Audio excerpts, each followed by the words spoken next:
સુરત મહાનગરપાલિકા દ્વારા ચોમાસા પૂર્વે હાથ ધરવામાં આવેલી કામગીરી માત્ર કાગળ પર જ હોય તેવું લાગી રહ્યું છે અને તેવા આક્ષેપો સ્થાનિકો દ્વારા કરવામાં આવ્યા છે। શહેરમાં સામાન્ય એવા વરસાદમાં જ અલગ અલગ વિસ્તારોમાં પાણી ભરાવાની પરિસ્થિતિ સર્જાઈ છે।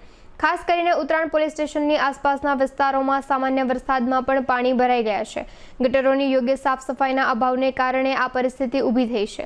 પાણી ભરાવાને કારણે પોલીસ સ્ટેશનના કર્મચારીઓ અને અરજદારોને પાણીમાંથી પસાર થઈને પોલીસ સ્ટેશન જવાની ફરજ પડી રહી છે, જેનાથી તેમને ભારે હાલાકીનો સામનો કરવો પડી રહ્યો છે।